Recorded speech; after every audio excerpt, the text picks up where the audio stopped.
नमस्कार. आज आपण लेक्चरमध्ये पाहणार आहोत निवडणूक प्रणाली. नक्की भारतामध्ये निवडणूक कशी राबवली जाते, संविधानामध्ये यामध्ये कोणकोणती कलमं येतात आणि ही निवडणूक प्रणाली नक्की कशी आहे ती समजून घेऊया. तर पहा, निवडणूक प्रणालीमध्ये भारताच्या घटनेच्या भाग 15 मधील कलम 324 ते 32 मध्ये निवडणूक प्रणालीशी संबंधित तरतुदी आहेत. 324 ते 332 देशामध्ये मुक्त आणि न्याय निवडणुका सुनिश्चित करण्यासाठी घटनेनं कलम 324 हे स्वतंत्र निवडणूक आयोगाची तरतूद केली. जो निवडणूक आयोग आहे त्या संदर्भातलं घटनेमधलं कलम आहे 324. या आयोगाला संसद, राज्य विधिमंडळ, राष्ट्रपती, उपराष्ट्रपती या निवडणुका घेण्याचा, त्यांचा पर्यवेक्षण करण्याचा तसंच त्या संदर्भातून आदेश देण्याचा अधिकार आहे.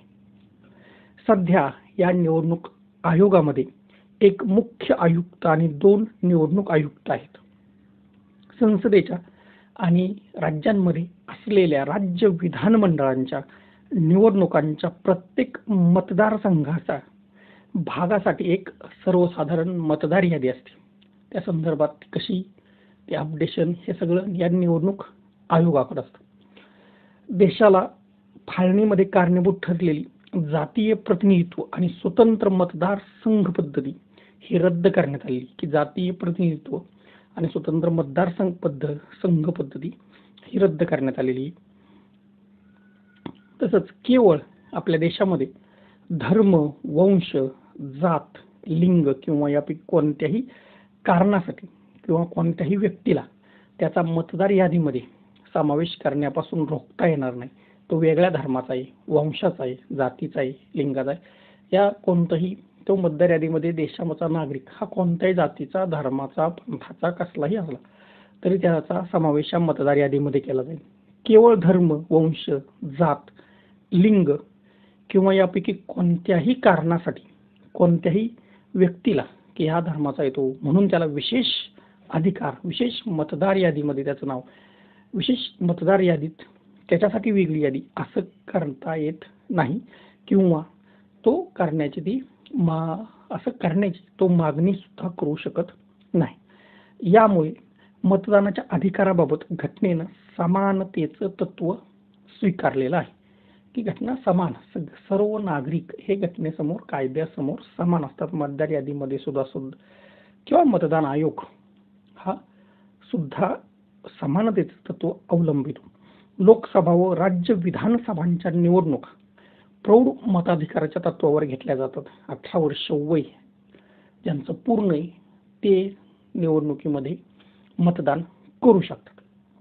त्यामुळं अनिवासी, असंतुलित मनस्थिती, गुन्हे, भ्रष्टाचार किंवा बेकायदेशीर कृत्ये यातील घटनेतील किंवा योग्य ते विधानमंडळाने, संसद किंवा राज्य विधानमंडळ केलेल्या कायद्यातील तरतुदीनुसार अपात्र ठरलेल्या व्यक्ती, काही जे कायदे त्यांच्यानुसार जर अपात्र ठरलेल्या व्यक्ती असतील, त्या व्यक्ती सोडून भारताचा कोणताही नागरिक वयाची 18 वर्ष पूर्ण झाल्यानंतर त्याला मतदान करण्याचा हक्क देण्यात आलेला आहे. तो त्याचा अधिकार आहे मतदान करण्याचा. पण त्याच्यामध्ये अनिवासी असेल, तो असंतुलित काही गुन्हा असेल, भ्रष्टाचार असेल, त्याच्या कायद्यानं तो बेकायदेशीर कायद्यात जर तो असेल, त्या कायद्यानुसार जर मग तो कायदा त्याला मतदानापासून दूर ठेवू शकतो. किंवा असा जर या व्यतिरिक्त इतर नागरिक, ते कोणत्याही जातीचे असतील, धर्माचे असतील, पंथाचे असतील, श्रीमंत असतील, गरीब असतील किंवा काही, त्यांना वयाचे 18 वर्ष पूर्ण झाल्यानंतर मतदार यादीमध्ये त्यांचा समावेश केला जातो आणि त्यांना निवडणुकीमध्ये मतदान करता येतं. मतदार याद्या बनवणं, मतदारसंघांचं परिसीमन किंवा त्यांची योग्य व्यवस्था सुनिश्चित करण्यासाठी आवश्यक त्या बाबींसंदर्भातल्या संसद, राज्य विधिमंडळाच्या निवडणुकांबाबत सर्व बाबींसंबंधित संसद तरतूद करू शकते. हे तरतूद करण्याचं काम सुद्धा संसद करू शकते. तसंच मतदार याद्या बनवणे, त्यांची योग्य आखणी सुनिश्चित करण्यासाठी राज्य विधिमंडळाच्या निवडणुकांच्या संदर्भामध्ये राज्य विधिमंडळ सुद्धा तरतुदी करू शकतं. परंतु संसदेने तरतुदी न केलेल्या विषयांबाबत राज्य विधिमंडळ तरतुदी करू शकतं. म्हणजेच ते फक्त संसदेच्या कायद्याला पूरक अशाच तरतुदी करू शकतं. वेगळ्या अशा तरतुदी राज्य विधिमंडळ करू शकत नाही. परंतु केंद्राच्या कायद्यातील तरतुदींवर अधिभावी ठरतील अशा तरतुदी राज्य विधिमंडळ करू शकत नाही. मतदारसंघांचं परिसीमन किंवा मतदारसंघातील जागांची विभागणी याबाबत कायद्याच्या वैधतेबाबत कोणत्याही न्यायालयामध्ये आव्हान देता येत नाही. महत्त्वाचं की मतदारसंघांचं परिसीमन आणि मतदारसंघांच्या जागांची विभागणी याबाबत त्याच्या वैधतेबाबत कोणत्याही न्यायालयामध्ये आव्हान देता येत नाही असं घटनेमध्येच स्पष्ट सांगितलेलं आहे. त्यामुळं परिसीमन आयोगाने दिलेले आदेश हे अंतिम असतात. त्याविरुद्ध न्यायालयात आव्हान देता येत नाही.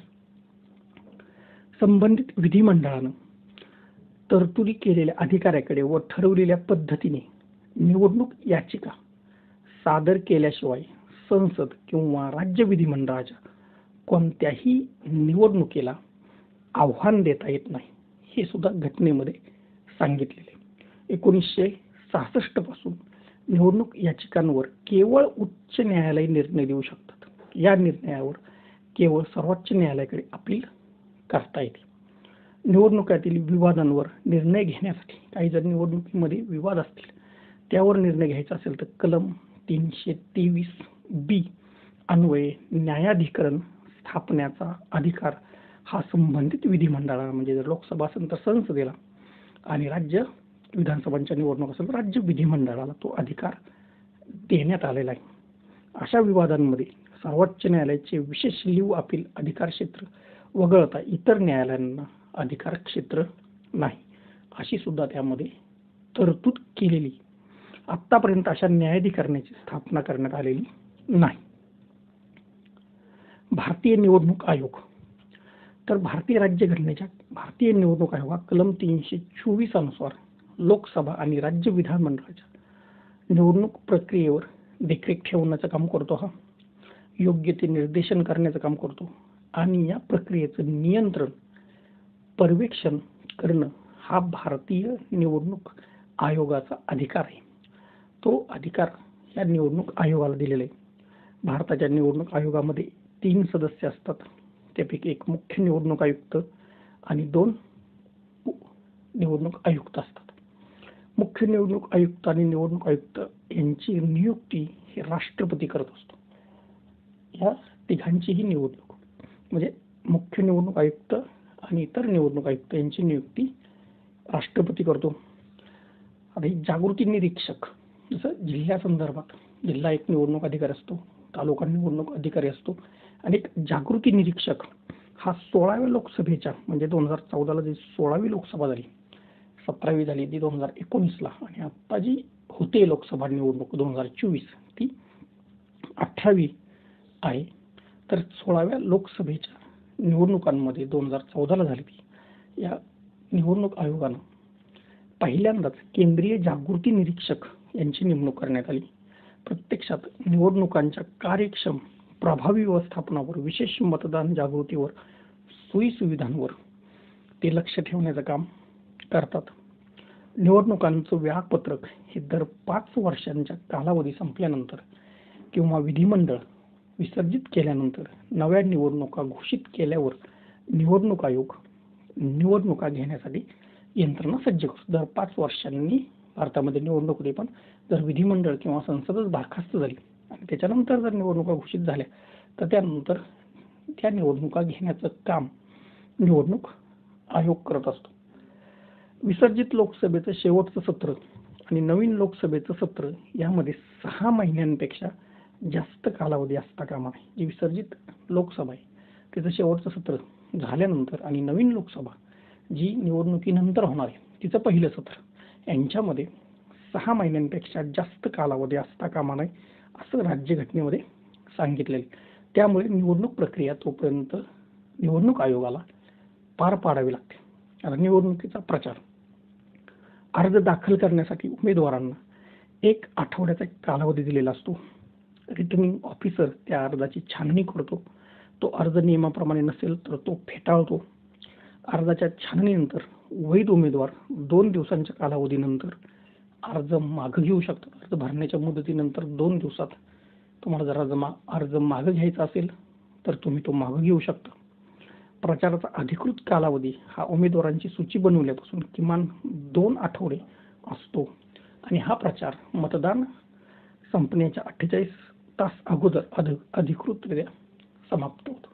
मतदान सुरू होण्याच्या आधी 48 तास तो अधिकृतरित्या समाप्त होतो मतदानाचा प्रचाराचा कालावधी.